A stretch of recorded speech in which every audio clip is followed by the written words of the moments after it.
Tafsir Al-Quran Surat Al-Fatihah ayat 4, Maliki Yaumiddin. Artinya, pemilik hari pembalasan.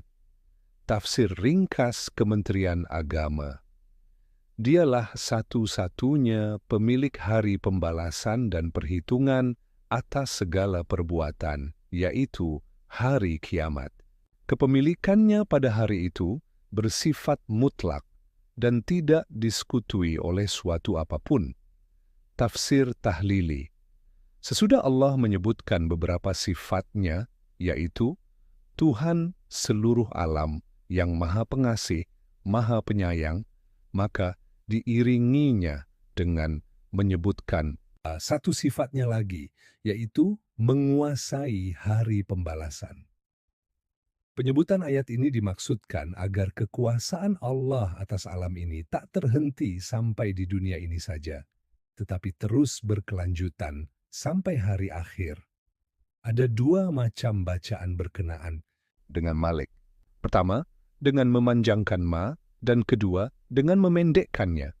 Menurut bacaan yang pertama, Malik artinya yang memiliki, yang empunya. Sedang menurut bacaan yang kedua, artinya raja. Kedua, bacaan itu benar.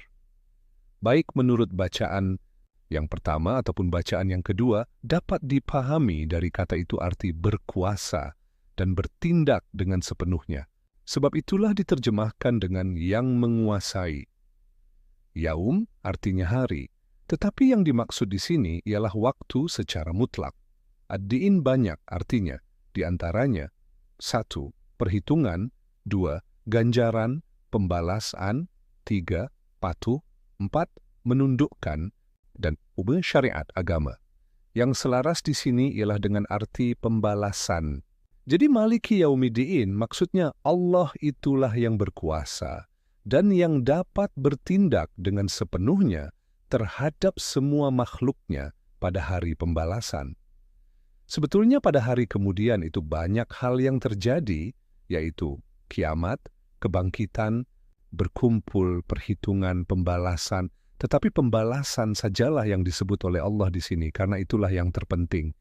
Yang lain dari itu, umpamanya kiamat, kebangkitan, dan seterusnya, merupakan pendahuluan dari pembalasan, apalagi untuk targhib dan tarhib, menggalakkan dan menakut-nakuti. Penyebutan hari pembalasan itu lebih tepat. Hari akhirat menurut pendapat akal, filsafat. Kepercayaan tentang adanya hari akhirat yang di hari itu akan diadakan perhitungan terhadap perbuatan manusia pada masa hidupnya dan diadakan pembalasan yang setimpal adalah suatu kepercayaan yang sesuai dengan akal.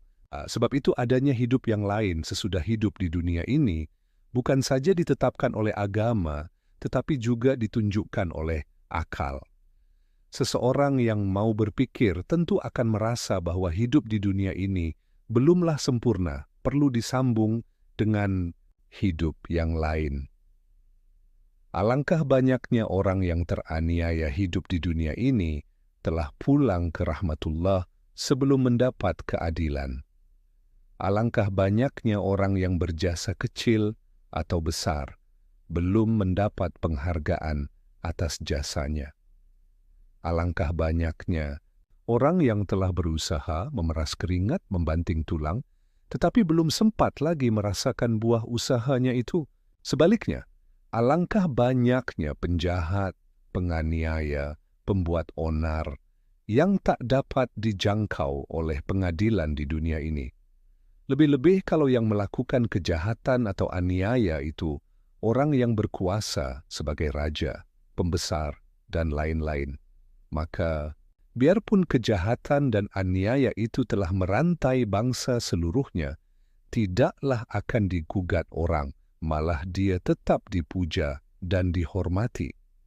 Maka, di manakah akan didapat keadilan itu seandainya nanti tidak ada mahkamah yang lebih tinggi, mahkamah Allah, di hari kemudian? Sebab itu, para pemikir dari zaman dahulu telah ada yang sampai kepada kepercayaan tentang adanya hari akhirat itu semata-mata dengan jalan berpikir antara lain Pitagoras. Filsuf ini berpendapat bahwa hidup di dunia ini merupakan bekal hidup yang abadi di akhirat kelak. Sebab itu, sejak dari dunia, hendaklah orang bersedia untuk hidup yang abadi. Sokrates, Plato, dan Aristoteles berpendapat, jiwa yang baik akan merasakan kenikmatan dan kelezatan di akhirat.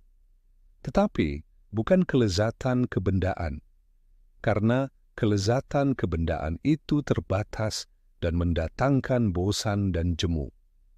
Hanya kelezatan rohani yang betapa pun banyak dan lamanya tidak menyebabkan bosan dan jemu. Kepercayaan masyarakat Arab sebelum Islam tentang hari akhirat.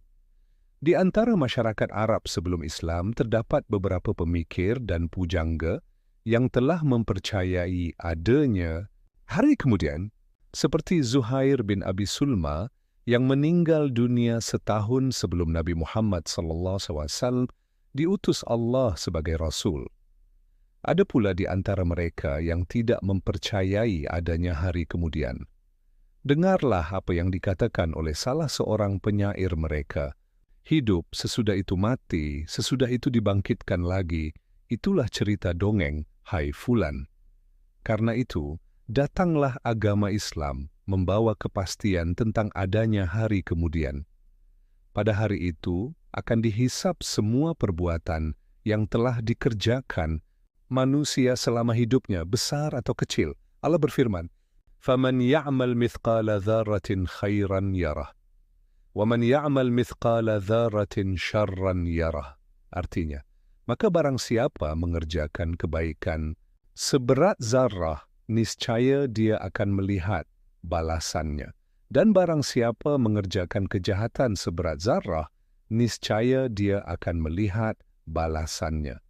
Al-Quran Surat Az-Zalzalah ayat 7 sampai 8. Tidak sedikit ayat di dalam Al-Quran yang menjelaskan bahwa di antara mereka memang banyak yang tidak percaya adanya hari akhirat. Hidup hanya di dunia. Setelah itu selesai, Al-An'am ayat 29, Al-Mu'minun ayat 37. Mereka berkata, bila seorang bapak mati, maka lahir anak. Bila suatu bangsa punah, maka datang bangsa lain. Mereka tidak percaya bahwa sesudah mati, manusia masih akan hidup kembali. Hud ayat 7, Al-Isra ayat 49, dan banyak lagi ayat senada yang menggambarkan pendirian demikian. Di dalam sejarah pemikiran tercatat bahwa sejak dahulu kala banyak anggapan yang demikian itu.